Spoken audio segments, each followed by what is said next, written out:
বন্ধুরা, এটা আমি বলেছিলাম আমি একটা জিনিস কিনেছি দেখাবো। এটা আমি ফ্লিপকার্ট থেকে পারচেস করেছিলাম। এটা না, এটা আমার আগে এক বান্ধবী দিয়েছিল।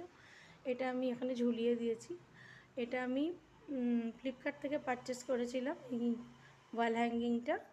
এটার ওপর আমি এখন কিছু তো রাখবো। আজকে আমি এটা লাগিয়েছি এই জায়গাটা। এখানে এটা লাগিয়ে কেমন লাগছে একটু জানাবেন। আর এখানে দুটো এই এগুলো হ্যাঙ্গিং এক ধরনের। এগুলো আমার আগের আমার যে ক্রাফট শপ ছিল, এগুলো আমার কাছে ছিল ক্রাফট শপে। এই একটা হাতি দুটো দরজার দুটো ফ্রেমে দুটো হাতি লাগিয়েছি। কেমন লাগছে একটু জানাবেন। আর এখানে আমি রাখবো এই যে বাম্বু গাছটা, লাকি বাম্বুটা ছিল, এই লাকি বাম্বুটা আমি এটার ওপর রাখবো। একটা লাকি বাম্বুটা ফ্রিজের মাথায় ছিল, এটা এখানে রাখবো। আর এখানে একটা আদিযোগী মূর্তি আমার আছে, এটা ক্লের আদিযোগী মূর্তি, এটাও আমার ক্রাফট শপের কালেকশন। এইটাকেও আমি এখানে এর উপর রাখবো। এই দুটো আমি রাখবো এখানে।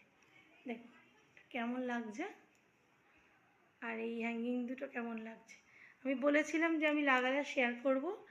আর এটা ডেকোরেশনের জন্য ভালো, আর কোনো গাছ ফাছ রাখার জন্য ভালো। যেহেতু আমার এখান থেকে একটু আলো আসে, তাই মোটামুটি আলো বাতাস এইসব জায়গা থেকে পাবে। আর লাকি বাম্বু ঘরে রাখা যায়, কিন্তু একটু আলো বাতাস থাকে সেরকম জায়গায় রাখাই ভালো। আমি রেখেছি এখানে।